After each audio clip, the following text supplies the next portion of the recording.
les saluda Wilder Acosta, integrante del equipo periodístico del Detector, que organiza este segundo conversatorio denominado Les saluda Wilder Omicron Acosta, y el futuro integrante de la del equipo pandemia periodístico parte 2. del Ya la semana Detector, que pasada organiza tuvimos este segundo un primer conversatorio. conversatorio sobre el mismo tema, ahora ahondaremos mucho más en ello en esta segunda entrega. Agradecemos a todos ustedes por su interés de participar en este segundo conversatorio, que forma parte de nuestro programa virtual Hablando con Ciencia Médica, que organiza el portal periodístico El Detector en conjunto con los doctores que voy a mencionar en adelante. Antes de presentar a nuestros ponentes, permítanme comentarles brevemente que El Detector es un portal trujillano de 3 meses de creación que se dedica principalmente a la verificación de la información, conocido como fact-checking, que es tan necesaria en tiempos de incertidumbre como la pandemia o la misma campaña electoral que se avecina, en la que se hace importante combatir la desinformación o las denominadas fake news. En ese sentido, el detector también busca educar a la comunidad con información correcta y de primera mano. Es por ello que organizamos este conversatorio para aclarar dudas respecto a la presencia del Omicron en La Libertad, con 12 casos confirmados hasta el momento según el Gobierno Regional de La Libertad. Contamos con la participación de José Elías Cabrejo Paredes, especialista en medicina familiar y comunitaria; Alex Napoleón Castañeda Sabogal, especialista en enfermedades infecciosas y tropicales; Juan Eduardo Quiroz Aldave, médico cirujano que labora en Chepén. Finalmente, les invitamos a seguirnos en las redes sociales como @eldetectorweb. También busca educar a la comunidad con información y Twitter. Y también a dejarnos sus consultas, dudas o inquietudes en el chat de este Zoom para que sean respondidas por nuestros ponentes. Muchas gracias. A continuación le cederé la palabra al doctor Cabrejo, quien será inquietudes en el chat de este o el Zoom. conductor de este conversatorio, y yo intervendré en algunos momentos para alcanzar las preguntas de ustedes, estimados asistentes. Adelante, doctor Cabrejo.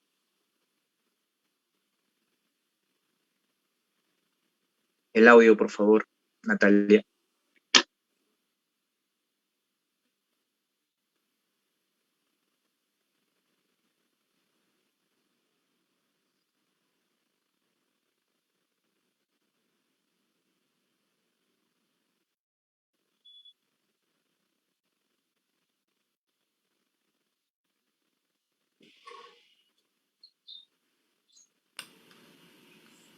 Bien, ahora sí. Bien, buenas noches. Nos interrumpió un momento el audio, pero bien, buenas noches a todos. Buenas noches, doctor Alex Castañeda Sabogal, doctor Juan Quiroz, y a todos los presentes dentro de este espacio Zoom y a quienes están viéndonos desde Facebook Live.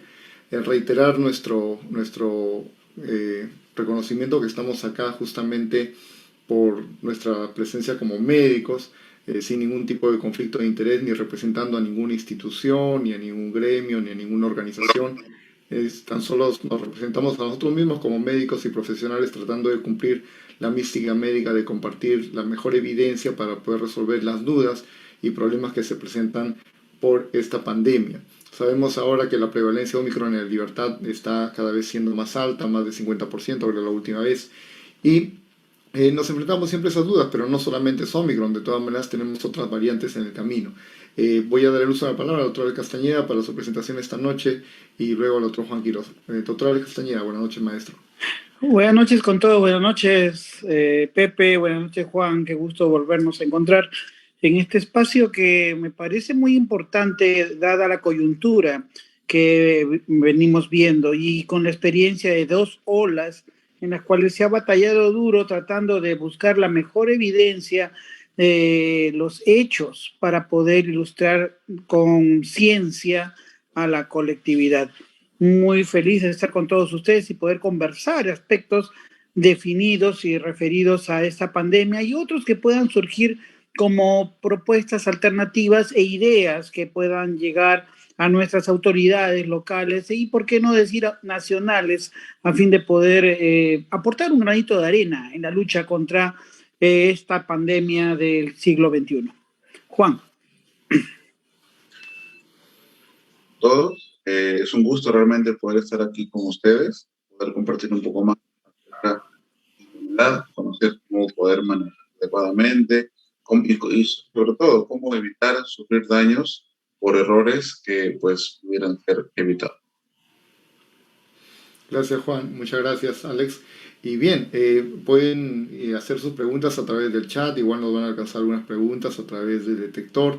Yo creo que comenzaría con lo que estamos viviendo ahora. Quedaron muchas preguntas en la reunión anterior, de consulta, básicamente orientadas. Y una de las preguntas finalmente que la gente dice, ¿no? ¿Y qué tomo ahora que tengo COVID? Y creo que nos vienen llamando todas las entidades. ¿Qué tomo? ¿No? Yo siempre les digo, tome primero calma, ¿no?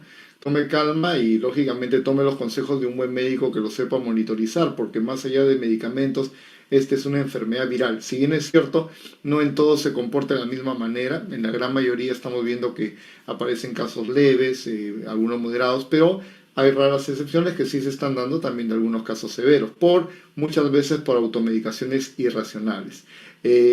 Acá aparece una primera pregunta para Alex y Juan. Dice, buenas noches con todos. Grace nos pregunta, ¿por qué no usar la dexametasona? ¿No?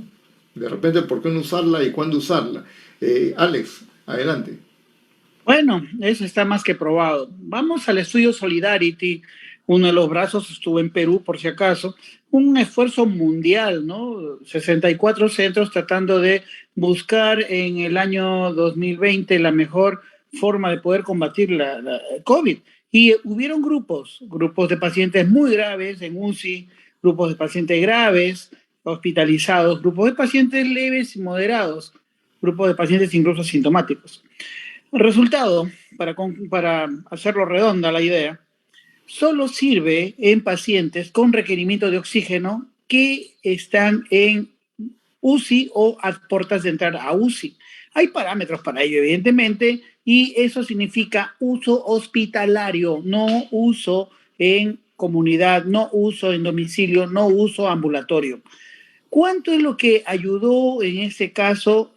Ayudó a 34, 35%.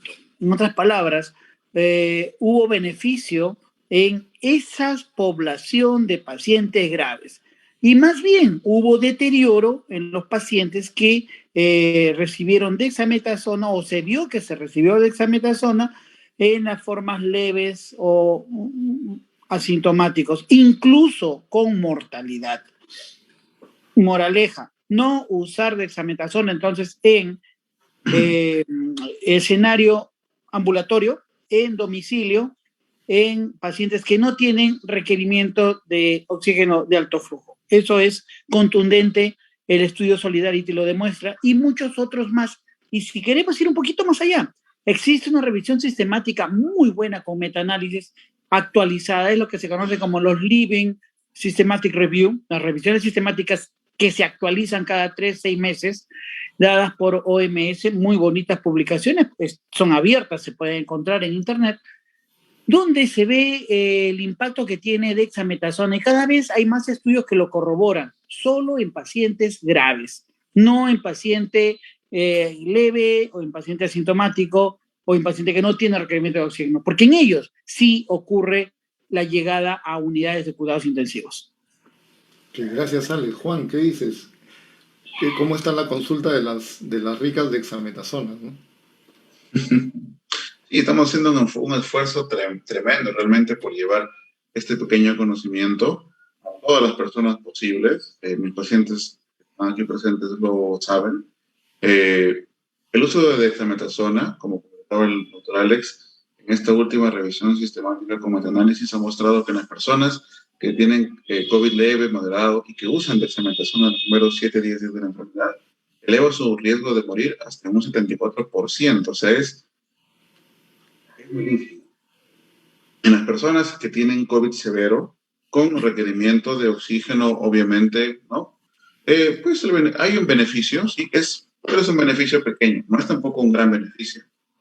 No significa la salvación, el uso de requerimiento de oxígeno, obviamente. Y quienes tienen COVID ya que están pues, en UCI, que están intubados, que están con ventilación mecánica, el beneficio también es modesto, un poco grande, ¿no? O sea, el uso de dexametasona debe ser guiado adecuadamente por el médico. Y definitivamente no debe usarse en COVID leve y moderado. Sí, y ciertamente, y les pregunto a los dos, pasen la consulta, además de la dexametasona, hay quienes están indicando antiinflamatorios no esteroideos. les dan, ya que no hay, bueno, paracetamol no, para salir y no entrar al mundo del paracetamol, dicen, les voy a meter ibuprofeno, naproxeno, diclofenaco, si quieren ampolla, con el primer día o segundo día de enfermedad. Yo aprendí en mis clases de farmacología que lógicamente cuando tienes un proceso infeccioso tiene que haber una reacción inflamatoria inmediata. Si esta reacción inflamatoria no atenta contra tu cuerpo, deja la reacción inflamatoria normal, ¿no? Salvo que veas que hay un atentado, como mencionaba Alex, llegar al punto de gravedad y entonces requerimos bajar el proceso inflamatorio a través de este corticosteroide como es la dexametasona. Pero en un caso leve, básicamente decir al ejército que se repliegue y entra con todo, cualquier infección que podría haber. ¿Qué opinan? Porque además de la dexametasona, ya ahora ya se dieron al salto a los AINES, ¿no? Ibuprofeno, naproxeno, diclofenaco, etcétera. ¿Qué dices, Alex? Bueno, las revisiones sistemáticas que se han hecho, y para eso también quiero comentar muy brevemente, el nivel de evidencia más alto existente en la actualidad, siguiendo la pirámide de evidencias médicas, son las revisiones sistemáticas. ¿Por qué sistemáticas? Porque siguen un método de revisión. No es que yo agarro una revisión narrativa, algo que, digamos, refiere a modo de review, ¿no? Hallazgos, no. Hay una metodología. La revisión sistemática implica una metodología muy rigurosa, donde se ven sesgos, donde se ven beneficios, los autodesenlaces, la magnitud del mismo, que se conoce como tamaño del efecto, etcétera. Es un poquito complejo definirlo en pocos segundos, pero en términos generales, la mejor forma de poder tener acercamiento a lo que en la realidad nos puede beneficiar está en las revisiones sistemáticas. Dicho eso, ojo, no todas, pero por lo menos es lo que mejor tenemos en el planeta. Entonces, dicho esto, OMS, por ejemplo, saca muy buenas revisiones sistemáticas al respecto de tratamientos en COVID y hay también antiinflamatorios donde es igual dar o no dar. Eso es lo que afirma las revisiones sistemáticas. Uno ve las metodologías, compara digamos, las técnicas que se usan y todas concluyen lo mismo. Es igual dar o no dar en el sistema. Entonces, ¿para qué vamos a estar gastando? Lo que dice Pepe es cierto. ¿Para qué, si nuestro ejército está listo para defendernos, el antiinflamatorio antiinflama? La inflamación viene a ser una forma de defensa que tenemos primaria para poder contraatacar o contrarrestar el embate de un enemigo, en este caso infeccioso. Si le decimos al cuerpo antiinflámate, ¿no? Entonces repliega tus soldados, bueno, gracias, va a decir el agresor, ¿no? Ese es el peligro de los antiinflamatorios en esas fases iniciales, ¿no? Hay que dejar al cuerpo que se defienda. El antiinflamatorio está bien dado para otro tipo de enfermedades, como por ejemplo reumatológicas, ¿no? Es nociva. Pero en este caso no. En este caso hay que tener mucho cuidado. El cuerpo es muy sabio para poder defenderse. Personalmente yo no uso antiinflamatorios en COVID. Sí, efectivamente, Alex, muchísimas gracias, ¿no? Es importantísimo, me imagino que Juan va en la misma línea, porque a eso apuntamos y lo estamos viendo día a día, ¿no? Voy a ampliar una segunda pregunta para los dos. Dice, buenas noches, doctores, nos dice Stephanie, si me recuperé del Omicron, bueno, ahora, bueno, realmente no sabemos si lo que estamos siendo contagiados es Omicron, es Delta, finalmente es COVID, ¿no? Pero la gente ahora que ya creo que a todo le pone Omicron, ¿puede volver a darme otra vez? ¿Qué dicen? Alex, a ver, y luego lo paso a Juan. Mientras no Mm, llegan más preguntas. bueno, Omicron escapa, por si acaso, Omicron escapa digamos, al reconocimiento antigénico. Decimos reconocimiento antigénico cuando el organismo, nuestros soldados, saben mirar perfectamente al enemigo. ¿Por qué lo identifican? Porque tiene tal uniforme, tales galones, tal casco, tal color qué sé yo, de armamento, etcétera. Esas son las armas que tiene el agente, ¿no? Eso se llaman antígenos. Entonces, ¿qué hace Omicron? Cambia sus antígenos, la composición, es composición química simplemente, cambia la forma, la conformación, la estructura de los mismos. El organismo dice, ¿y esto qué es? No es coronavirus y se escapa. Entonces, es factible que Omicron, como se ha visto en una publicación coreana, que pueda dar un segundo cuadro reciente, o sea, en corto tiempo, es factible.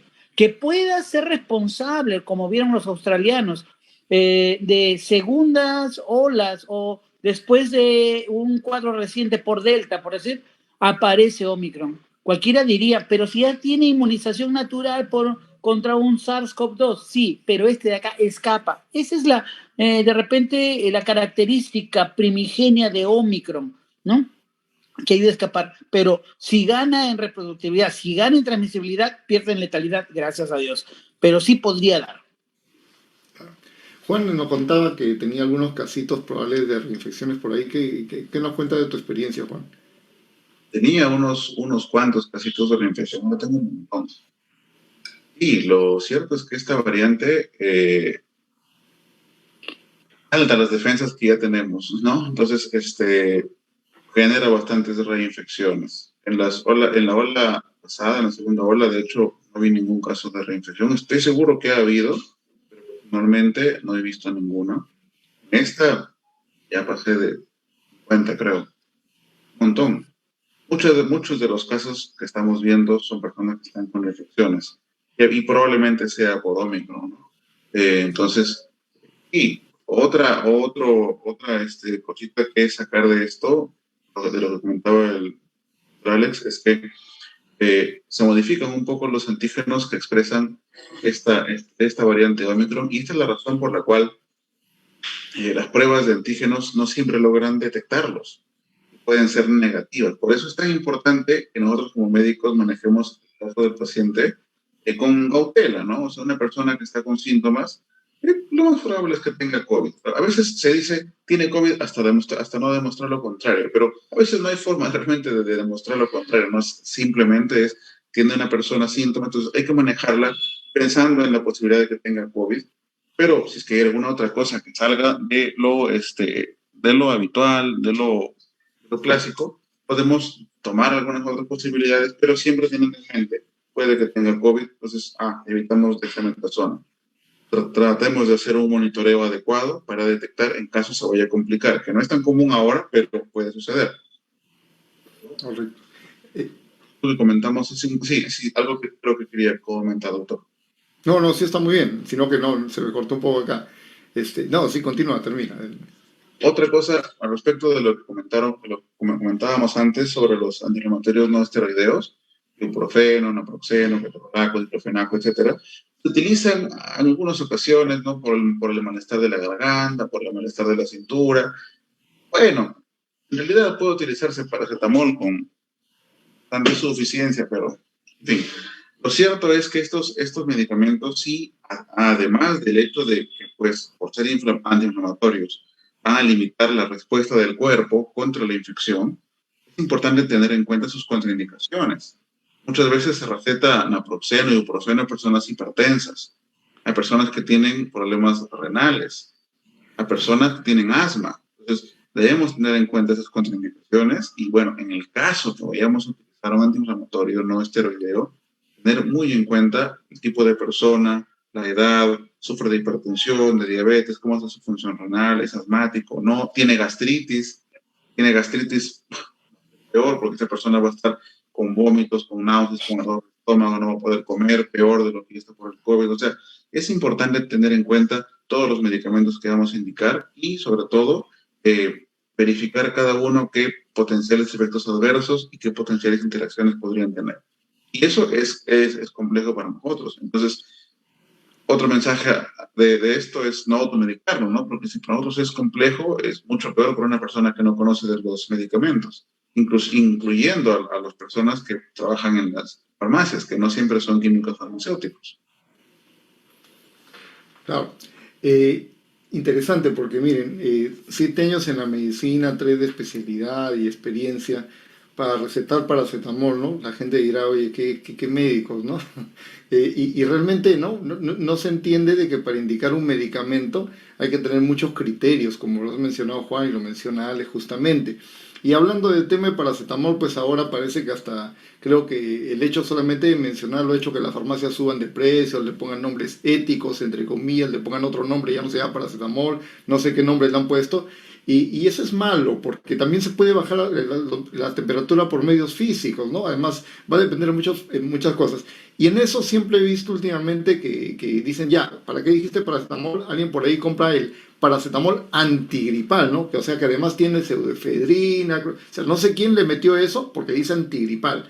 Y justamente comienzan a haber algunos problemas en muchos pacientes que, además de su garraspera, comienzan a hacer tos con expectoración y una serie de elementos. Y a propósito de ello, Jenny Maribel nos hace una pregunta. Dice, si no usamos dexametasona en pacientes, miren ustedes, si no usamos dexametasona en pacientes ambulatorios, ¿qué podemos usar? Porque están teniendo mucha tos los pacientes o seguimos solo paracetamol. ¿Y hasta cuántos días el organismo puede defenderse? Y luego de cuántos días se le ayudaría para la tos.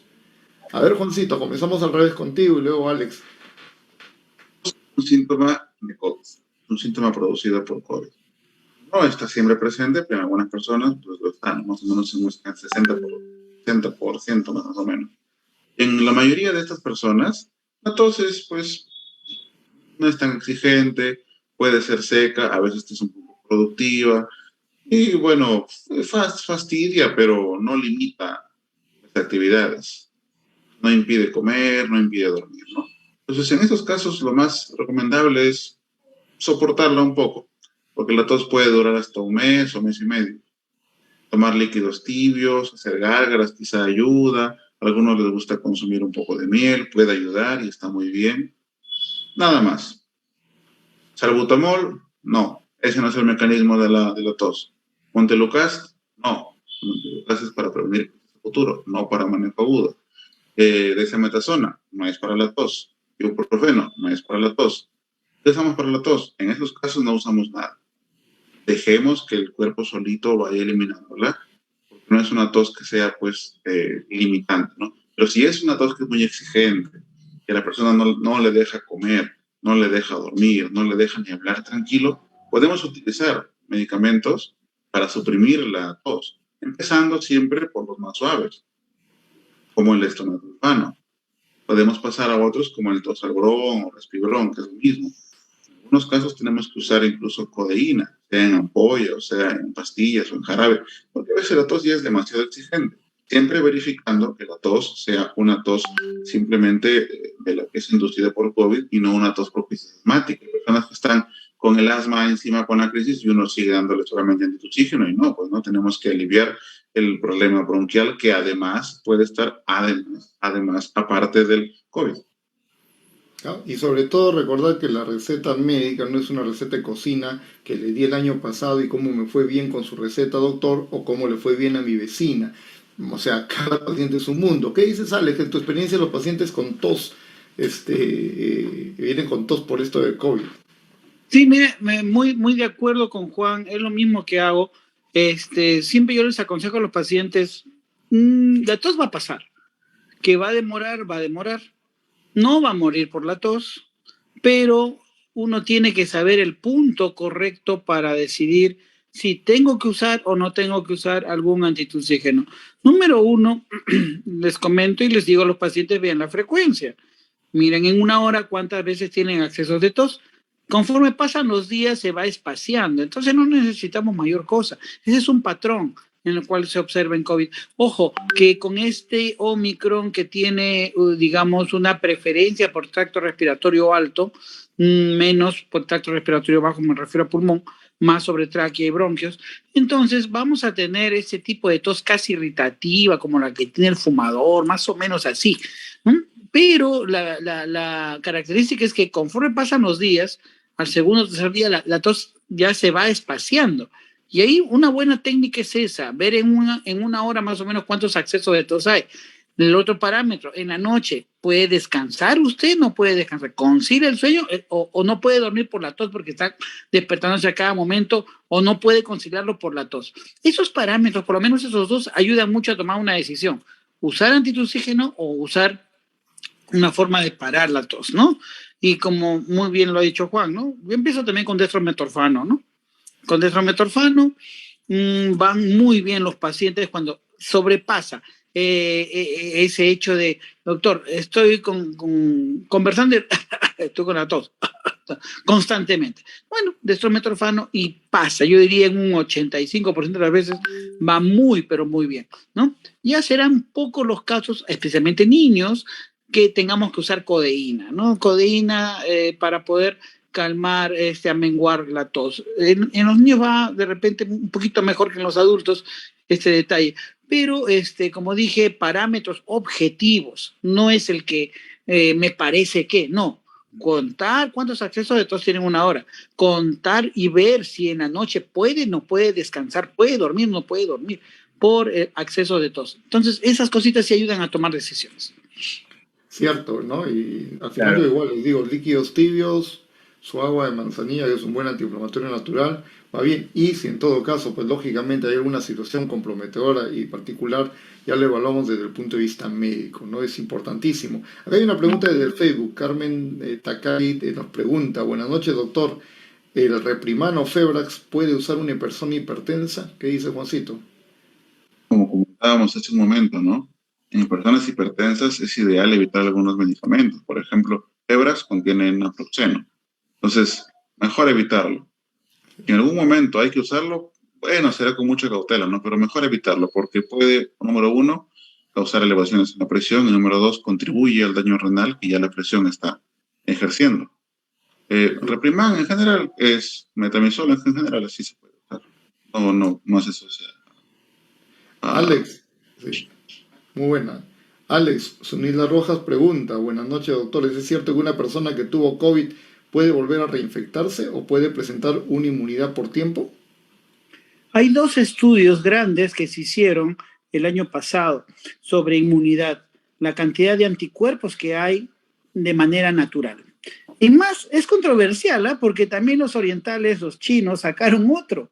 En los dos primeros europeos se decía que la inmunidad es, digamos, sube al sexto mes, comienza a caer. Anticuerpos naturales, me refiero a aquellos por infección natural. Aquel que le dio COVID aumenta sus anticuerpos, a partir del sexto mes comienza la declinación y listo, ¿no? Sin embargo, los chinos se encuentran con otra cosa un poco diferente, que los anticuerpos no protegen. Y después también salieron un grupo de japoneses donde decían, protege de por vida. ¿Cuál es la verdad de todo ello?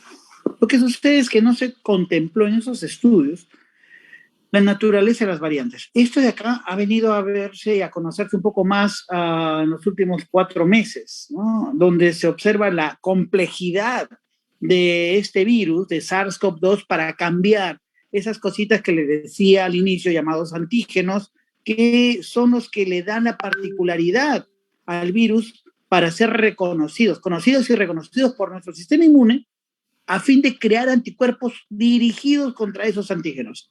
Entonces, si yo cambio constantemente mis antígenos, el SARS-CoV-2 cambia y muta, entonces la inmunidad no va a ser permanente.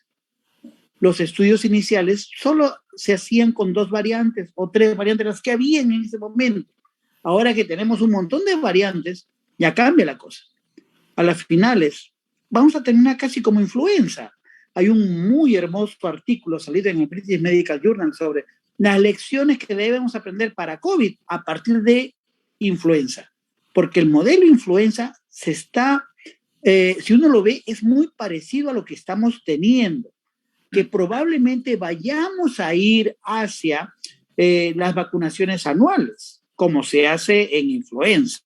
¿Por qué? Porque influenza cambia también sus antígenos anualmente en el mundo y ahora se puede predecir cuál es la variante en el caso de influenza que va a predominar en los siguientes 12 meses. Lo mismo parece pasar con el caso de SARS-CoV-2, que probablemente vaya a ser eso. Y 2 o 3 olas más o 2 o 3 años más y probablemente ya todo va a regresar a una especie de calma, lo que tanto se ansía, la endemia, ¿no? Endemia y ya se convierte en uno más, se convertiría en condicional en una enfermedad más que tengamos que nosotros vacunar anualmente para evitar el impacto nocivo sobre la población. En otras palabras, la inmunidad parece no ser constante en el tiempo en función de la aparición de variantes en el virus. Y ojo, para terminar, SARS-CoV-2 es un ARN virus. Es diferente de los ADN virus. Los ARN son altamente mutantes, altamente mutantes. Por lo tanto, vamos a esperar probablemente no solo el abecedario griego, de repente el abecedario copto y el ruso y demás cosas para ponerle números y nombres a las variantes que van a surgir en los siguientes meses y de repente años en SARS-CoV-2. Ujú. Excelente. La semana Claro, doctor. pasada, adelante, sí. Sí, bueno, yo quisiera trasladar algunas preguntas de la audiencia que nos han hecho llegar también al interno. Bueno, tengo dos. Una que dice, ¿es irresponsable decir que Omicron causa solo un resfriado? Y bueno, la próxima pregunta se las traslado cuando hayan respondido a esta. Por favor, adelante. Había un artículo publicado en una revista de atención primaria española que hacía un comentario acerca de la gripalización del COVID en España, ¿no? La gripalización, un nuevo término que más, como se comenta y se discute, más suena un término político que un término científico, ¿no? Tratar de decir un poco la tendencia a decir de que todo definitivamente es leve. En medicina sabemos que cada situación es muy particular, cada paciente es un caso particular, no podríamos, digamos, generalizar, salvo mejores comentarios de mis colegas. Lo que se podría decir es que aparentemente hasta el momento la mayoría de casos están siendo leves a moderados, pero eso no implica que una persona inmunodeprimida, diabética, obesa, aun cuando estando vacunada, por ejemplo, el caso de los adultos mayores, las personas, los ancianos, aquellas personas que sufren de sarcopenia, aún estando vacunados tienen alto riesgo de complicarse si es que adquieren COVID. Entonces no podríamos llegar a ese punto de resfriado o gripalización, por lo menos no por ahora, como lo mencionables con las variantes. No sé qué opinión tienes, Alex. Bueno, es difícil poder, digamos, generalizar. Personalmente yo no generalizaría. Decir que es una gripe o es como la gripe flu, en inglés, flu, influenza, o sea, es como influenza, es si queremos usar el término gringo, ¿no? Like flu, pero no es un gripe, no es tan inocente que digamos, cuidado. Miremos nomás a nuestro ministro del Interior en la unidad de cuidados intensivos, debatiéndose entre la vida y la muerte. Una persona relativamente joven, o sea, adulto joven, no es una persona de mayor de 80 años, sin embargo, sin mayores comorbilidades, y está debatiéndose entre la vida y la muerte en la unidad de cuidados intensivos de un hospital en Lima. ¿Cómo se explica eso? Y es Omicron, ¿no? Porque en Lima, igual que se asume que en todo el Perú, 85-87% de la variante predominante es Omicron. O sea, no es una variante inocente. No podemos nosotros decir, es una simple gripe, no va a pasar a mayores. No, el mensaje que debemos decir es, Omicron pierde letalidad ganando transmisibilidad. Ojo, gana transmisibilidad, o sea, yo puedo transmitirlo con más facilidad. Y quien lo puede recibir de repente es una persona con inmunocompromiso, una persona oncológica, una persona que usa corticoides por alguna enfermedad crónica, etcétera. Y ahí en ello sí puede ser un tremendo problema. O sea, no es tan inocente que digamos la cosa, ¿no? Que pierde un poco de letalidad, sí, pero no se erradica la letalidad. Ojo, eso también debemos tenerlo en cuenta. Si bien Delta o Gamma, ¿no? Tenían, digamos, unas tasas de 2.8, 3.2 por ciento de letalidad, y esta de acá es 0.27, 0.34. Eso no significa que sea cero, por si acaso. Entonces, no digamos no es letal, no. Eso no significa que sea letal. Cero, por si acaso es menor que otras, sí, pero también mata. También mata. Ese concepto debemos meterlo en la cabeza. Todos los SARS-CoV-2 matan.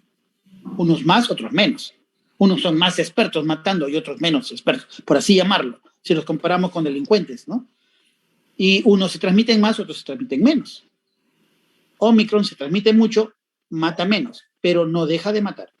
Entonces, personalmente, si alguien dice, hay que considerarla como una gripe, hay cierta irresponsabilidad, más que responsabilidad, yo diría confusión en el concepto. Y por eso estamos acá aclarando el concepto, ¿no? El concepto no es que es como la gripe, que es una gripe, no es una gripe común y corriente, ni se aproxima. Es una enfermedad respiratoria aguda, alta, que tiene alta transmisibilidad en el caso de Omicron, y relativa baja letalidad, pero no deja de ser mortal. Ese concepto, por favor, tenemos que internalizarlo. Juancito, ¿qué dices? Aquí la Sí, importancia, antes que lo responda Juancito, aquí la importancia del monitoreo, ¿no? Porque la gente dice, bueno, si es leve, ¿para qué quiero un médico? ¿Para que me dé paracetamol? ¿Y dónde está el tema de la saturación, no? También. Adelante, Juan. eh, ahí, claro, eso en realidad depende mucho de quién lo diga y en qué momento, en qué entorno, en qué contexto lo diga, ¿no? O sea, que por ejemplo, en señal abierta, algún canal del gobierno pueda decir esto no es solamente un resfrío, esto sí es bastante responsable porque muchas personas van a decir, ah, ya es solamente un resfrío, entonces, bueno, y panadol antigripal y ya está, ¿no? Y en general sí, en el 97, 8, 9% creo que sí va a ser así, solamente un resfrío. Pero ¿qué pasa con ese pequeño porcentaje de personas, las cuales sí se puede complicar, cuales sí pueden llegar a ser cuadros severos y pueden incluso morir, ¿no? Entonces, a mis pacientes yo les digo, bueno, siempre trato de hacer que primero se calmen. Entonces, no se preocupen. Sí, en general, COVID, esta nueva variante es mucho más leve. Bueno, trato de poner, si me están escuchando, creo que todos recordarán lo que les digo, pongo los pros y los contras. Los pros, usted es una persona que está vacunada, que no sufre de esto, que es joven, que esto, que lo otro, en la medida de, bueno, los pacientes como llegan. Eh, y lo bueno es que esta variante no es tan letal como otras. Otro punto a favor, ¿no? Y están vacunados, es bueno, ¿no? Entonces tengamos la calma. ¿Es posible que se compliquen? Sí, de todas maneras es posible. En las diferentes personas, ¿no? Una mujer joven, diferente de una persona mayor de 60 años, hombre, fumador, diabético, ¿no? Pero la persona tiene su riesgo, pues, de complicarse y hacer cuadros severos, pero aún así, les sugiero, hagan el monitoreo. En usted, que es una mujer de 25 años, joven, sin comorbilidad, vacunada, ¿qué tan posible es que se complique? Casi no. Mm. Hace que mejor hagas el monitoreo. Hay que evitar riesgos innecesarios. Hagamos el monitoreo. O sea, decir en público, decir casi como una recomendación general, que es solo un resfrío, sí es irresponsable. De hecho que lo es.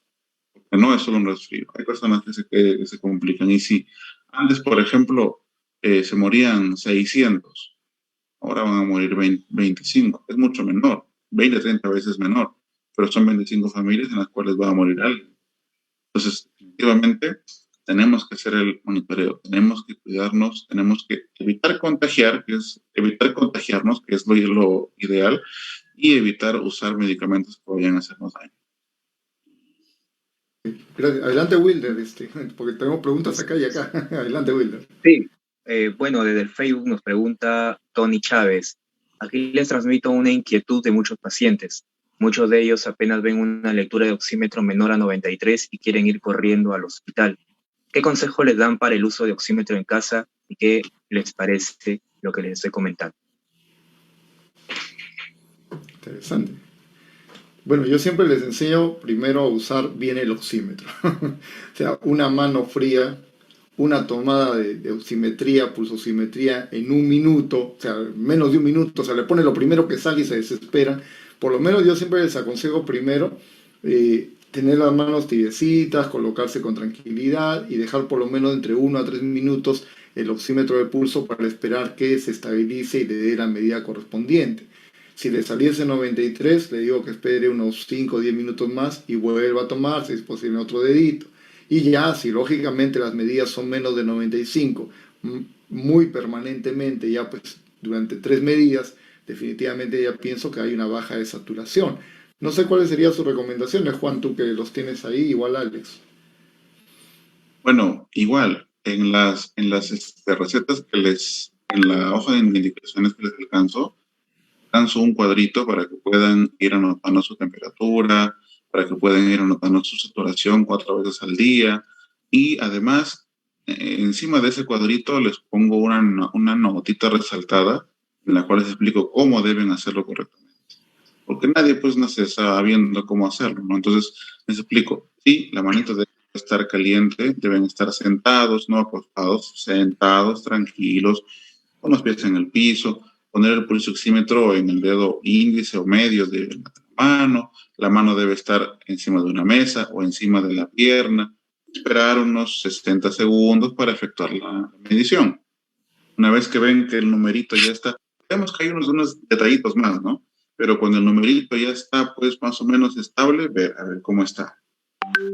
Entonces, básicamente eso, porque si no, muchos se comete el error de poner el pulsioxímetro a ver 92, uy, me voy a morir, ¿no? Y no, sobre todo los pulsioxímetros chinos. Yo uso un Riester que compré antes de la pandemia. Ese es muy preciso, de verdad que ese lo pongo y antes de que lo ponga creo que ya me está dando la medición, pero los pulsioxímetros chinos son un poquito lentos. Entonces hay que tenerles paciencia, esperar un minuto, a veces 2 minutos para que den una medición adecuada. Okay. Alex. Sí, también debemos tener en cuenta las enfermedades de fondo. Yo me acuerdo, un paciente me llamó, hicimos una videollamada, me decía, pero mire, llego a 88, 89. A ver, vamos a ver. La primera cosa, cuando le vi los dedos hipocráticos, oiga, usted tiene fibrosis pulmonar, ¿no? Sí, yo vivo con 90 de saturación normalmente. Sin COVID, 90 es su estándar. Entonces, hay enfermedades que también nos dan, pues, disminución de la saturación. Entonces, hay otros parámetros también que considerar. Por ejemplo, bueno, los médicos ya sabemos uso de músculos respiratorios, etcétera, pero más que eso, para el público en general es importante algunas condiciones. Por ejemplo, si el paciente está con un acceso de tos, inmediatamente se toma la saturación, es lo que hacen muchas personas. ¿Eh? Estoy con tos, la saturación va a estar baja, pues evidentemente. Tiene que estar calmado, sin acceso de tos, sentado, en reposo, tranquilo, manos tibias, ¿no? Y tomar 1 minuto, perfecto, ¿no? La otra condición es no estar hablando, porque también estamos hablando y quieras o no, hagamos la prueba los que no tenemos COVID ahorita, pónganse un saturómetro y comiencen a hablar como nosotros y van a ver cómo comienza a caer. No, y eso tampoco no significa que me voy a morir, ¿no? Tampoco. Entonces, ¿cuándo es útil? ¿Cuándo es necesario y alarmarse cuando tengamos un 92, un 90, un 91, un 90? Si es que conocemos como distal respiratorio. Ahí sí, el cuerpo está diciendo, ¿sabes? Necesito oxígeno, quiero oxígeno. Ahí sí hay correlato, ahí sí hay, digamos, consistencia. Me baja la saturación, estoy respirando 30 por minuto, ya pues cambia la cosa. Eso sí es importantísimo a nuestros amigos oyentes, que también se midan la frecuencia respiratoria, que va de la mano también con nuestra frecuencia cardíaca. O sea, y ahí sale en el saturómetro, sale la frecuencia cardíaca, ¿no? 100, 110, 120, caramba, esos son signos de alarma. Tengo las dos, tres cosas de ellas. Acá sí, el saturómetro nos está ayudando mucho. Pero si tengo, por ejemplo, 92, el límite, quiero poner el límite, mi frecuencia cardíaca está en 70, 75, estoy tranquilo, conversando. No, o sea, no nos alarmemos más de la cuenta. En medicina, nuevamente repito lo del inicio, 1 más 1 no es igual a 2 en medicina. Ahí la importancia, Wilder, en la pregunta de la evaluación y monitoreo médico adecuadamente. El médico se hace importante en esta enfermedad no por lo que receta, sino por cómo evalúa a su paciente y cómo lo monitoriza adecuadamente. En una enfermedad viral no se debería dar nada porque el virus tiene su periodo. Pero la gente dice, algo tiene que recetarme, ¿no? Siempre quieren algo. Y si la receta es más cara, es mejor el médico. No podemos caer en eso. Adelante, Wilder. Si me dan un minutito, Sí, algo Juan. que quisiera comentar, compartir acerca de esto. Recordando, hay una guía muy interesante, OIETSI, en la cual en la clasificación de COVID agregan unas cositas que me parecen interesantes para nuestro medio, ¿no? Uno, es cierto, me hizo recordar lo que el doctor les acaba de comentar. Hay personas con algunas enfermedades que su es un poco más baja. Entonces, ya ellos conocen cuál es la saturación basal que manejan, la saturación habitual que manejan. Entonces, una forma de saber si ellos están complicándose es darse cuál es su saturación basal y ver si ha disminuido en 3 puntos. Si ya disminuyó más de 3 puntos, sí es un signo de alarma. O en otros pisos altitudinales o altitudes, ¿no? Estamos a 3.000 metros. Entonces, hay un estudio muy bueno, que a veces lo hemos compartido. Hay un estudio muy bueno hecho en Perú, en el cual ven cuál es la saturación promedio en cada altura. Entonces, si yo soy una persona sana y en la altura en la que estoy, 1.000, 4.000 metros, mi saturación pues es que es en el promedio de esa región. ¿Cómo sé si me estoy complicando cuando disminuya pues más de 3, ¿no? Más de 3 puntos por debajo del habitual? Otras cositas que a veces, bueno, pues, personalmente les comento a mis pacientes es, por ejemplo, respirar profundo. Profundo, lo más profundo que pueda y aguantar el aire. Entonces, si esa persona está sana, va a poder hacer, en general, va a poder hacerlo, a veces, ¿no? Va a poder aguantar el aire un buen rato y soltarlo. Pero si una persona ya está teniendo un compromiso pulmonar, habitualmente no va a poder. Va a intentar respirar profundo y le va a ganar la tos. O va a intentar respirar profundo y no va a poder, va a respirar a la mitad de lo que podía antes, ¿no? Y otra más que les suelo indicar es ver cómo está en el momento que ellos hablan. Si cuando están hablando, pues hablan así como nosotros, tranquilamente y no pasa nada, hablan un montón y está todo bien, habitualmente están bien. Pero si están hablando y cada rato está como que se cansan y tienen que respirar de nuevo porque ya están hablando así, es porque ya están complicándose, ¿no? Es una forma también en la que ellos pueden darse cuenta que realmente sí, se están agitando, incluso cuando hablan, ya es una cosa que está preocupando. Entonces, hay que acudir de nuevo al médico para que lo revise. Listo, vamos con la pregunta de Wilder, que el tiempo es nuestro peor enemigo, ya nos está ganando el tiempo. Adelante, Wilder. Sí, bueno, doctores, como sabrán, mañana inicia la vacunación en niños en La Libertad y hay una pregunta muy interesante en el Zoom. Pregunta Luz Marita. Doctores, buenas noches. ¿Qué opinan sobre la vacunación en los niños? Ya que se han escuchado noticias sobre niños que han fallecido cuando los vacunaron. Un caso es de una niña de 3 años en Argentina y en Colombia. Un pediatra mencionó que a muchos niños la vacuna produce una miocarditis. Si pudieran absolver estas dudas y si son ciertas estas afirmaciones, doctores, adelante. ¿Me permites, Pepe, en aras del tiempo? Dale, por favor. Muy brevemente. No Miocarditis, sí, se ha observado en los estudios, desde los estudios iniciales de fase 3 se observó miocarditis, pero la tasa, el porcentaje de estos eventos adversos es extremadamente rara, es muy rara. Con decir que en Estados Unidos, que tiene una población de 300 millones, estamos hablando 10 veces más la de Perú, son contadísimos los casos de miocarditis. No significa que la vacuna ya me pongo y me va a dar miocarditis sí o sí. No es así tampoco. No es así. Es como decir, un evento adverso, dolor en el sitio de aplicación. 86% de las personas, 86 de 100 van a tener dolor. Esa es la proporción que hay. En el caso de miocarditis estamos hablando pues de 2 o 1.5 por millón. O sea, no es una frecuencia alta. No es alta, ¿no? Para un país, por ejemplo, Argentina, ¿cuántos pobladores tiene Argentina? Tomen en cuenta, es mayor población que la peruana. Entonces, es raro, muy raro, lamentablemente ocurre. Y eso va a pasar y pasa en todo el planeta. No solo ahí, también se ha visto en Europa, se ha visto en Asia, ¿no? Sin embargo, como digo, solo para tener en cuenta una comparación, la proporción de pacientes que hacen shock anafiláctico con muerte después de ponerse penicilina es más o menos unas 25 veces mayor que la proporción de miocarditis en pacientes con vacunas.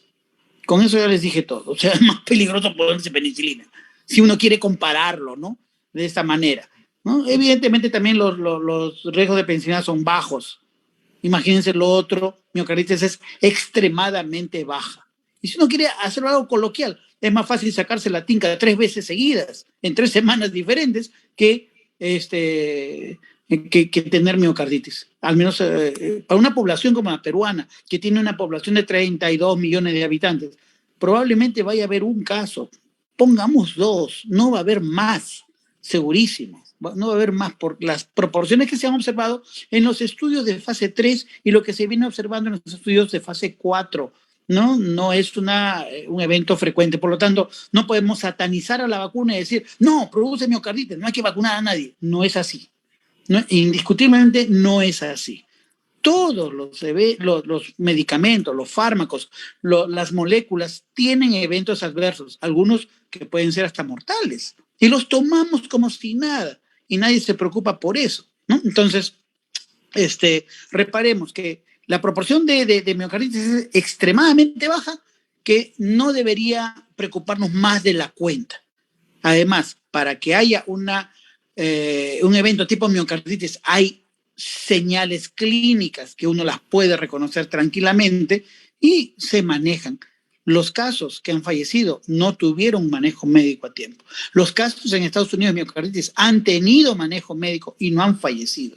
Entonces, ahí también viene el seguimiento y el monitoreo de lo que se conoce como ESAVI, los eventos serios asociados a vacunas y a inmunizaciones. Eso sí se tiene que hacer forzosamente para evitar estos riesgos medidos, calculados y muy bajos que puedan tener cualquier vacuna del planeta.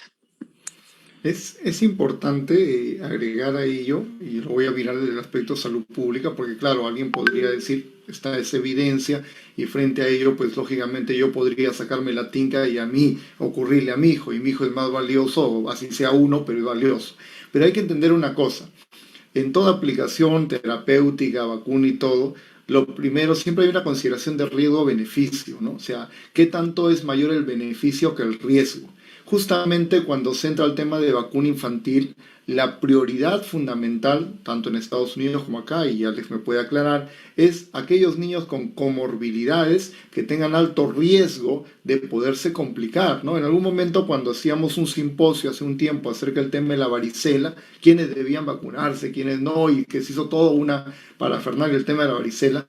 Lógicamente, cuando tenemos niños de alto riesgo, por dos motivos, uno por sus propias comorbilidades o dos por su alto nivel de exposición, lógicamente el beneficio es mucho mayor que el riesgo y como dice Alex, las posibilidades son mínimas, pero entre que mi hijo se complique o muera por COVID teniendo todos los grandes factores de riesgo, definitivamente es mucho más cercano a que muera o se complique que vacunándolo se pueda complicar con el tema de miocarditis. Sin embargo, si el niño pues, no tiene tantos factores de riesgo, esto puede ir pensando. Justamente yo tomo ahí una pregunta que me hacen las madres estos días. Mi hijo tiene COVID, acaba de darle el COVID, hoy día me llamaron, me dijeron, tiene prueba antígeno positivo, doctor, ¿a los cuántos días ya lo puedo vacunar? ¿Ya lo puedo vacunar mañana? O sea, hoy día acaba de salir COVID positivo y el niño si mañana está mejor, lo puedo vacunar antes que se vaya la vacuna. Entonces yo digo, denle espacio primero a aquellos niños con comorbilidades, a aquellos niños que tengan altos factores de riesgo y luego vamos entrando con los demás niños.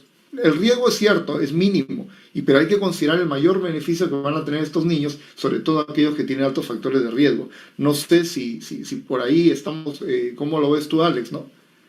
Sí, no, de acuerdo, ¿no?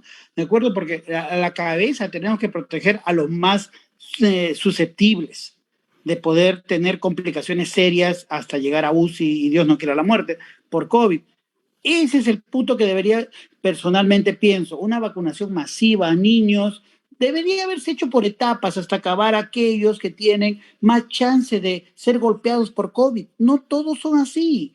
Por ejemplo, niños con lupus, niños posoperados, niños con leucemias, niños con digamos, compromisos oncológicos, etcétera, deberían estar a la cabeza, ¿no? Proteger a esa población, ¿no? de niños. Niños con Down, niños con algunas otras alteraciones congénitas, ¿no? Antes de empezar la masificación, ¿no? Y ir poco a poco, porque no es cuestión de apurarse. Yo lo veo desde el punto de vista como una especie de compromiso, entre comillas, político. Recordemos que nuestro presidente es profesor, ¿no? Y por eso parece que quiere apresurar el hecho de reinicio de clases y a las locas y la inversión. Ojo, hay que tener cuidado con eso, porque no necesariamente el vacunar masivamente ya se solucionó todo.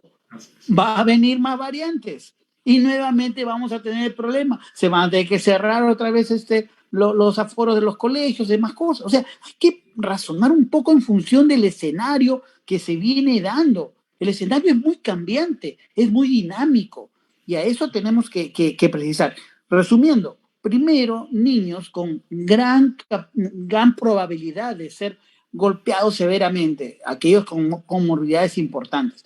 Después vendrían los otros niños que no tienen comorbilidades progresivamente y en función también de qué, de la evidencia médica existente, con qué tipos de vacunas, con qué no. Ojo, me estaba olvidando, lo de la miocarditis no fue con Pfizer tampoco, ni con Moderna, ni con Sinopharm, por si acaso, ¿no? Fue con otra vacuna que todavía no tenemos. Esa es otra cosa más que no se viene diciendo, ¿no? Que todavía no entra al Perú. Entonces, tengamos en cuenta esos detalles para no caer de repente en infodemia, número uno, y en temores infundados, ¿no? El hecho de la miocarditis. Ojalá que no haya pues shows infantiles y vacunatorios y aglomeraciones masivas de niños, que es lo que menos se espera. Tomemos con seriedad las cosas y hagámoslas correctamente por nuestros niños. No sé si Juan quieres agregar algo antes de darle el pase a Wilder. Totalmente de acuerdo. Igual se decía con los fenómenos de trombosis asociados a vacunas, ¿no? Y su frecuencia era más o menos en promedio, de 5 por millón, ¿no? O sea, bajísimo. La probabilidad de tener una trombosis asociada al COVID severo es de 10 a 20%. Y no por eso damos anticoagulantes a dosis terapéuticas, ¿no? Damos a dosis profilácticas. Entonces, es, por la vacuna es muchísimo menor, ¿no? Sí. Wilder. Sí, ¿Tienes doctor, algo más o seguimos acá? sí, bueno, hay una pregunta también muy recurrente, voy a hacerlo dos en uno para apresurar un poco. Dice, ¿cómo nos refuerza o inmunizan las vacunas contra la COVID-19? Yo tengo las 3 dosis y volví a salir positivo por segunda vez, aunque ahora menos fuerte. Y otra pregunta es, ¿de qué manera se podría explicar que algunas personas, por más que hayan estado expuestas al virus, no se hayan contagiado en ninguna de las olas de contagio y ya estamos actualmente en la tercera ola, según ha declarado el MINSA? ¿Cuáles son los comentarios al respecto, doctores? Esa respuesta se la dejamos a Alex. ¿Tú qué dices, Juan? Alex la tiene Malos. clarita. Ya, La tiene clarita. bonita. Bueno, número uno, empezamos con el hecho de que uno se vacuna y se contagia. Ojo, las vacunas enseñan al organismo a defenderse. Es como el profesor que entra y da la lección. Dependiendo de la calidad de la respuesta inmune, el organismo va a desarrollar anticuerpos específicos contra lo que viene en la vacuna. En la vacuna viene el abecedario, perfecto, pero viene el abecedario hasta la H. Pero ¿qué pasa si entra la I, la J, la K? Uy, no lo aprendí. Por eso que se enferma uno. Es lo mismo que pasa con las variantes, ¿no? Vienen variantes con otra conformación antigénica y las vacunas de repente protegen hasta cierto punto. No es que no sirvan, ojo, no estoy diciendo eso, sino que su capacidad de producción de anticuerpos específicos contra las nuevas variantes se reduce en función de la cantidad de mutaciones que tienen las nuevas variantes. Sin embargo, hay regiones de consenso, regiones que nunca dejan de aparecer en SARS-CoV-2. Y esas sí pueden ser reconocidas, bien que mal, pero son reconocidas. Por eso es que las vacunas, en el caso de Omicron, nos fue a Omicron y nos da formas muy leves, no nos da formas extremadamente severas como nos daba con Lambda, con Gamma, ¿no? Que la primera ola, se acordarán, ¿no? Como necesitábamos oxígeno, las grandes colas que se hacían, la Plaza de Armas llena de balones de oxígeno. ¿Estamos viendo eso ahorita? No lo estamos viendo. Entonces, ahí hay una diferencia, ¿no? Se ha aprendido, el organismo está aprendiendo, pero no es de todas maneras completo. Esto sucede, en inmunología sucede esto. Y esa es la aplicación por la cual puede volverle a dar a una persona, ¿no? Y la segunda era referida al que nunca le dio. ¿Perdón?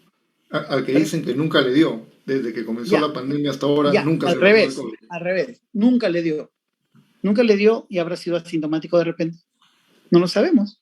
¿Alguien se ha hecho alguna prueba metódicamente para saber mes tras mes si nunca le ha dado? Les comento, yo atendí de repente el primer paciente de SARS-CoV-2, de COVID en mi hospital, ¿no? Yo me acuerdo que yo mismo lo llevé, lo único que teníamos era una mascarilla simple, nadie conocía cómo miércoles era esta enfermedad, y lo llevé incluso a hospitalizarlo, ¿no? A una emergencia, y porque necesitaba oxígeno, entonces después salió positivo, señor. Hasta ahora soy negativo. ¿Cómo fue? Un montón de variables. la cantidad de virus que ingresa. Eso que le dicen carga viral, que viene un término medio de los que trabajamos VIH, por ejemplo, carga viral. No, hay que decir las cosas claras. Inóculo, señores, inóculo. O sea, ¿cuánto de virus está entrando? Eso tiene que ver mucho con la cantidad de virus que se va a sentar y va a poblar las células. Segundo, cantidad de receptores que tenemos en las células se acoplen con el virus. Esta es otra variable que también entra. Y otras más, ¿no? Calidad de respuesta inmune contra otros coronavirus. Porque el coronavirus es una familia de virus que tienen regiones en común. Y hay 7 coronavirus, muchos de ellos causan resfríos comunes. Y de repente tenemos la imagen, nuestros anticuerpos, nuestro sistema inmune tiene la imagen de esos otros coronavirus y también nos ayudan a defendernos. Quieras o no, de refilón, como dicen, también ayuda. O sea, hay un montón de detalles que pueden explicar plenamente por qué uno no se contagia. Pero la principal es, yo pondría en duda, y si ha sido asintomático, y si se contagió, si se infectó, pero fue asintomático, también tenemos que tener en cuenta, ¿no? Muy probablemente quienes hayamos pasado la primera, segunda y esta tercera ola casi invictos, ¿no? Probablemente por ahí ha habido algún episodio asintomático y no lo hemos sabido, ¿no? Hay que tener en cuenta ese detalle. Cierto. No sé si quieres agregar algo más, Juan, o pasamos a Wilder.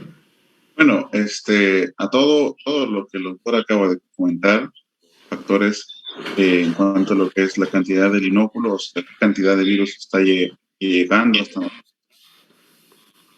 receptores que la persona pueda tener, algunos otros factores genéticos que puedan haber y que de repente no los conocemos. Actualmente se le llama suerte, ¿no?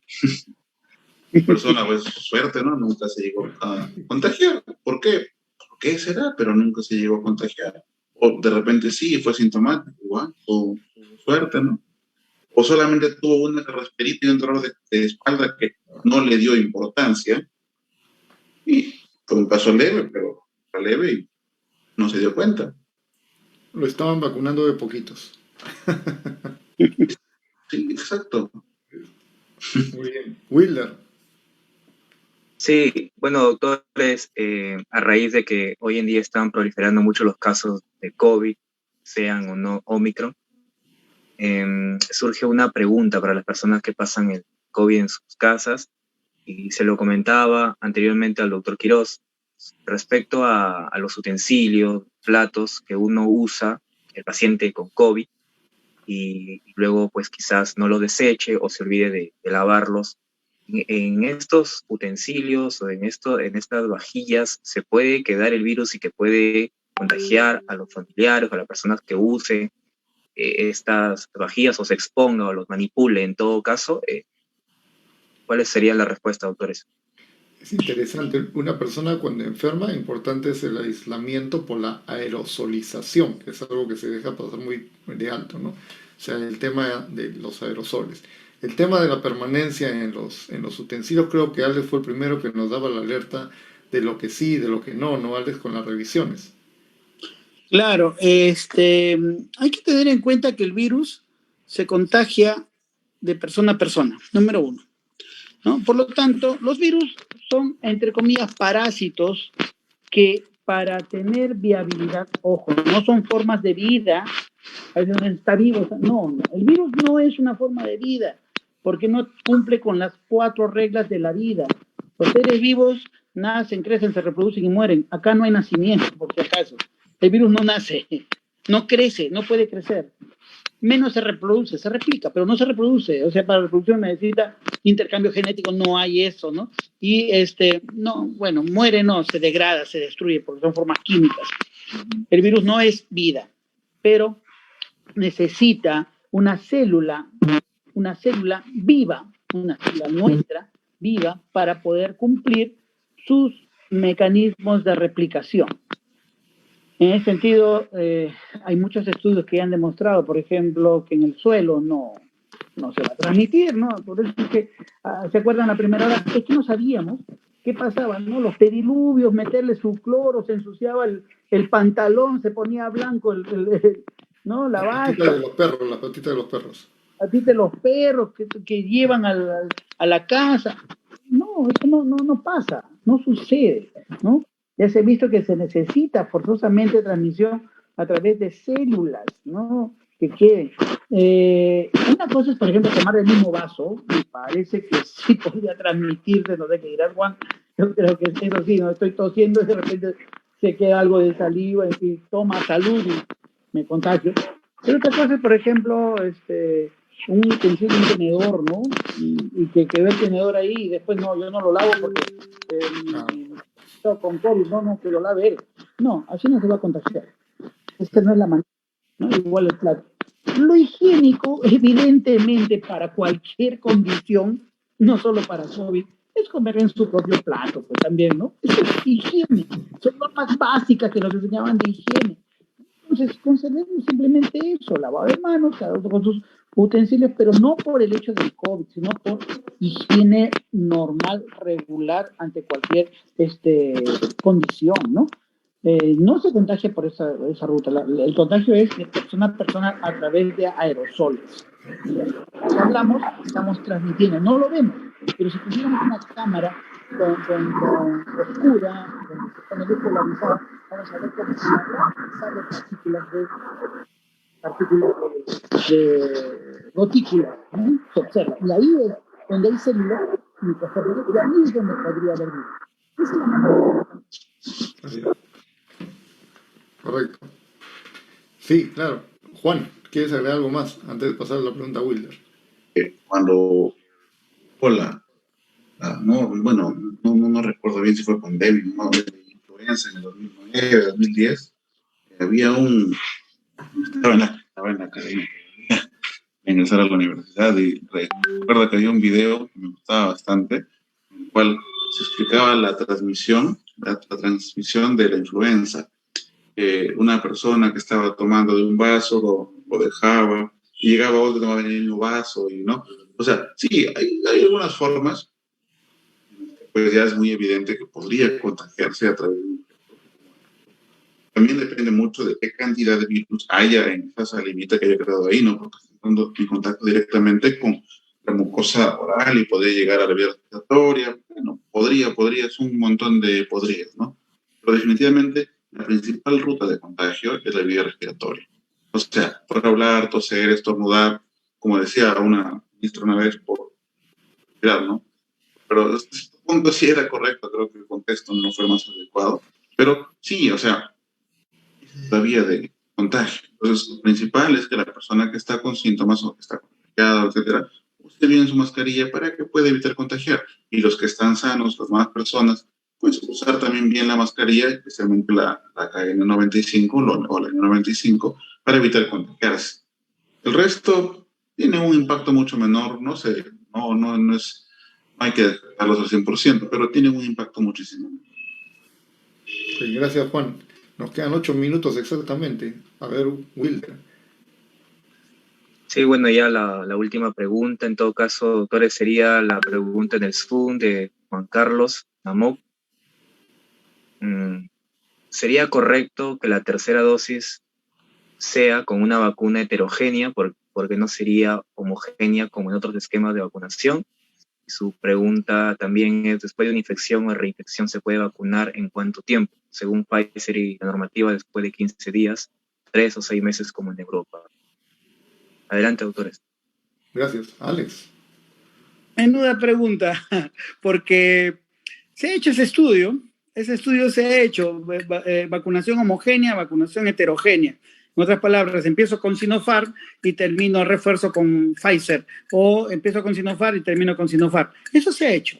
Y se vio que la heterogénea era mejor en términos absolutos. Sin embargo, el tratamiento estadístico, comparando las homogéneas con la heterogénea, o sea, Sinopharm versus Sinopharm Pfizer, estadísticamente era igual. Era igual. Pero cuando uno ve las cifras absolutas, 96 versus 94, mejor es el 96. No es así. En estadística, cuando todos conocen quienes han estudiado estadística, que cuando se hacen las pruebas estadísticas se puede ver de que no hay diferencia mayor. Lamentablemente ese estudio lo hizo Pfizer. ¿no? No fue hecho por un grupo independiente. 96. Sin embargo, no es así. Hay grupos que han evaluado las eficacias y las efectividades de las vacunas heterogéneas y homogéneas, pero no en un face-to-face, no en un esquema una contra la otra, sino recogiendo de diferentes lugares las experiencias. En ese sentido, se vio de que se corrobora lo que Pfizer decía, que sí son, digamos, más adecuadas y dan muy buena respuesta inmunogénica las heterogéneas. Probablemente con ARN mensajero, estoy hablando, o sea, Pfizer también puede hacer lo mismo con Moderna, que es ARN mensajero. Sin embargo, cuando se hace el estudio heterogéneo con las de adenovirus, o sea, transportador adenovirus, o con aquellos que tienen fragmentos, algunos péptidos, no ocurre eso. Mejor son las homogéneas. En este caso, el modelo de homogénea fue Sinopharm. Pero tampoco las homogéneas son parejas, porque cuando se vio Sinovac, se vino abajo el estudio. Entonces, hay que saber interpretar adecuadamente cuál es el mejor modelo. Hasta ahora, personalmente, yo diría Sinopharm, Pfizer. Es lo que tenemos acá en América Latina, lo que viene ocurriendo en Perú, me parece adecuado. Personalmente, como especialista, lo digo de esa manera, ¿no? Hasta no tenemos Moderna, no tenemos de manera muy diseminada Johnson & Johnson, no tenemos AstraZeneca de manera diseminada. Entonces, hasta ahora lo que tenemos muy bueno y que trabaja bien acá en el Perú, Sinopharm, Pfizer. Okay. Gracias. Vamos entonces cerrando, si me permite, Wilder, con unas preguntas, una pregunta rápida, ping-pong, que tenemos aquí en el chat. Dice al primero, a ver, Alex o Juan, ¿quién la gata primero? Dice, los pacientes que están recibiendo quimioterapia, ¿les puede dar más fuerte los síntomas de estas variables? ¿Qué dicen? Al contrario, los pacientes que tienen la inmunidad deteriorada, en este caso quimioterapia activa, ¿no? Los síntomas hasta pueden enmascararse. Ojo, la respuesta inflamatoria en ellos está deprimida, o sea, no es lo mismo. Que van a tener más inóculo y va a haber mayor capacidad de replicación dentro del organismo, cierto, pero eso no va de la mano con expresión de expresión de enfermedad. Hay que tener en cuenta ese pequeño detalle. Nelly Moreno nos pregunta, buenas noches, ¿cuándo se puede vacunar una niña de 11 años si ha estado con fiebre y tos?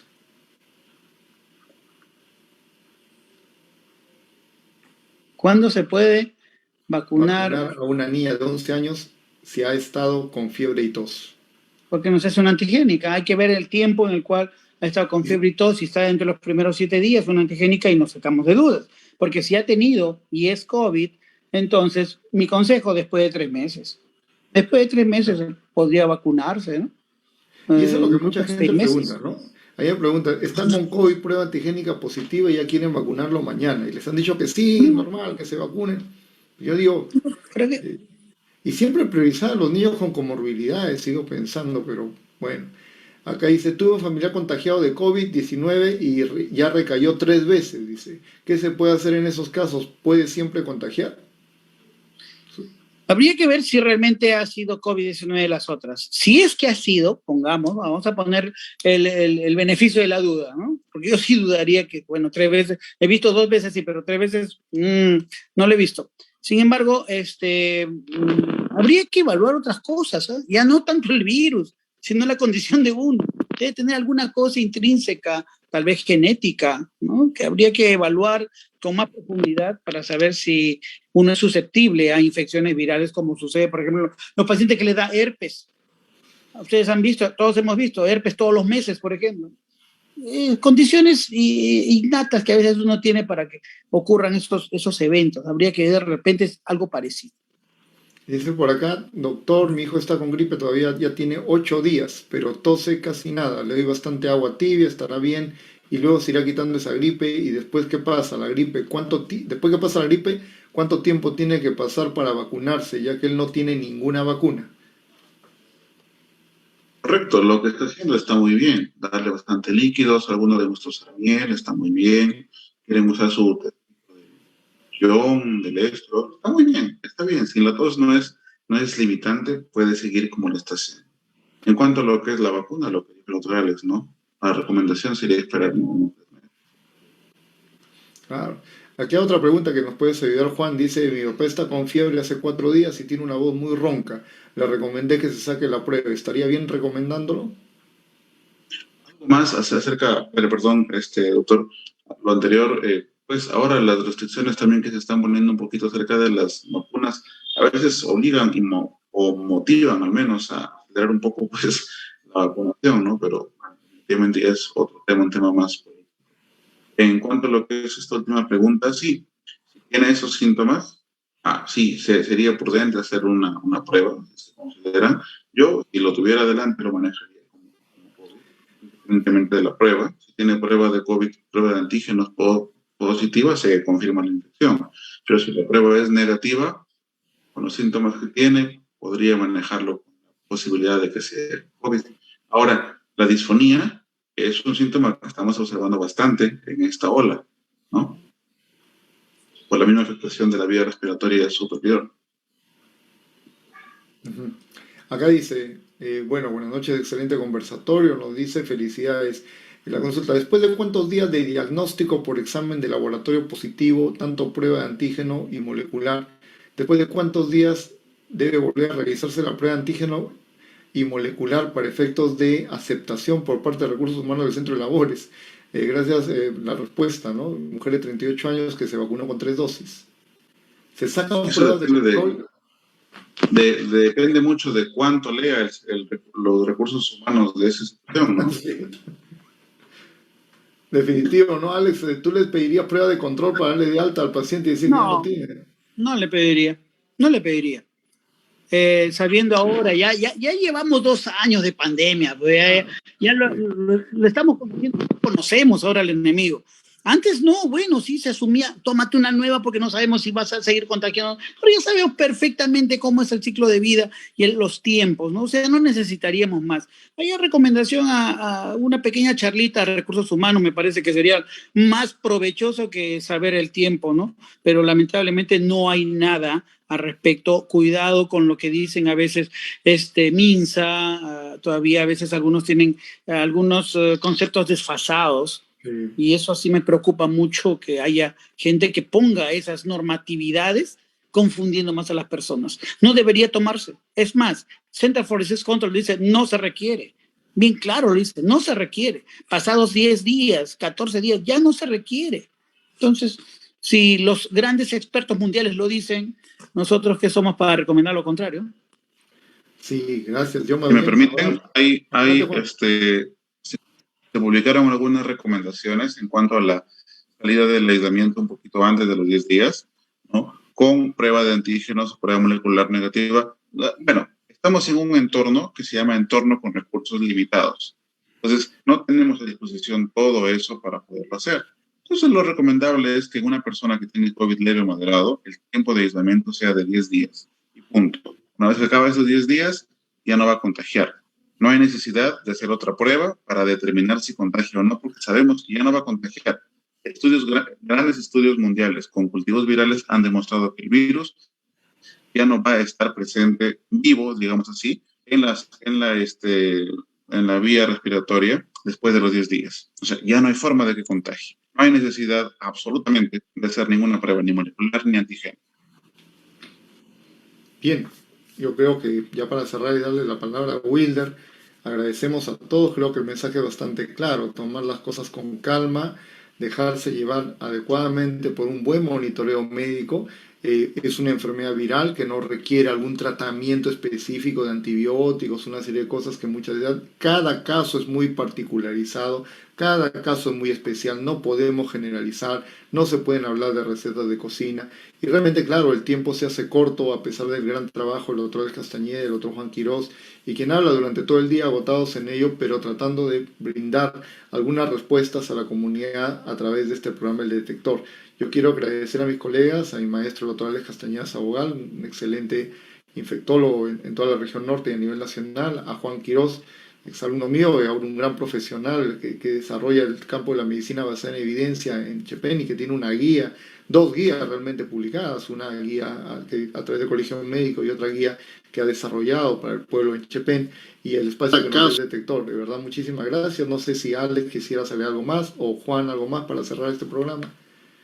Simplemente muchas gracias a todos los que nos vienen siguiendo, que han hecho sus preguntas para poder darnos la oportunidad de aclarar algunos conceptos.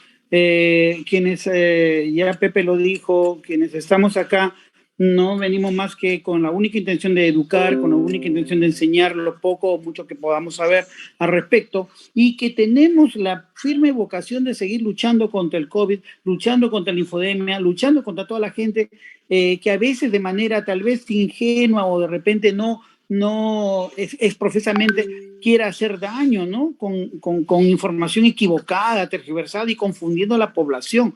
Creo que tenemos ya que ponernos las pilas para poder decir ya basta a tantas mentiras que venimos viendo en internet, que venimos viendo en los periódicos, que venimos viendo en muchos lugares, ¿no? Y las ideas que a veces tergiversadas tienen confundidas, ¿no? Que tienen nuestros pobladores, nuestros conciudadanos. Yo agradezco nuevamente también al detector y a las posibilidades que nos da de poder compartir, como digo, conocimiento ya digerido, ya analizado de una manera simple para que sea entendible este problema álgido de SARS-CoV-2 del COVID-19 y podamos luchar todos juntos de una manera homogénea contra este flagelo.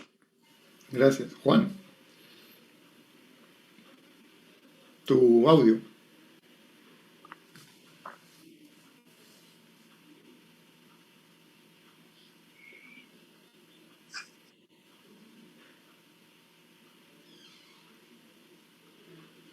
Ajá. Muchas gracias al detector por la oportunidad de estar aquí el día de hoy. Y gracias a todos ustedes por participar. Es para nosotros, creo, es realmente un poco complicado estar aquí porque estamos cansados de todo el día que estamos trabajando atendiendo pacientes con COVID, pero lo hacemos con bastante cariño por ustedes, con bastante gusto porque realmente sentimos que estamos contribuyendo en algo a poder disminuir pues tanta carga de mortalidad y morbilidad en nuestro medio. Estamos tratando de contribuir a que se evite pues la automedicación y el consumo de medicamentos que pudieran ser dañinos en esta enfermedad. Muchas gracias, Juan. Adelante, Wilder, para cerrar ya nuestro programa. Sí, bueno, nosotros de parte del equipo periodístico del Detector nos sentimos complacidos por contar ya por segunda vez y segundo martes consecutivo con ustedes para aclarar algunas dudas a la población, a la ciudadanía, a nuestra audiencia respecto a esta tercera ola de la COVID-19 y más aún con la presencia de la variante Omicron que cada día se extiende más y bueno, ya con otras dudas respecto a la vacunación de niños que ya empieza mañana según el anuncio del gobierno regional. Bueno, en primer lugar, ya para finalizar, agradecemos a todos los asistentes a este segundo conversatorio y los invitamos a seguirnos en nuestras redes sociales como @eldetectorweb, tanto en Facebook, Instagram y Twitter, para que se enteren las siguientes novedades y los siguientes anuncios respecto a futuros conversatorios con los especialistas aquí presentes y en el camino también seguramente se sumarán también mucho más especialistas para seguir absolviendo dudas respecto a la pandemia y otros temas que sean urgentes y coyunturales. Muchas gracias con todos y hasta aquí llegamos con el conversatorio de esta noche. Hasta luego. Luego. Gracias. Nos vemos, chicos. Nos vemos. Chao.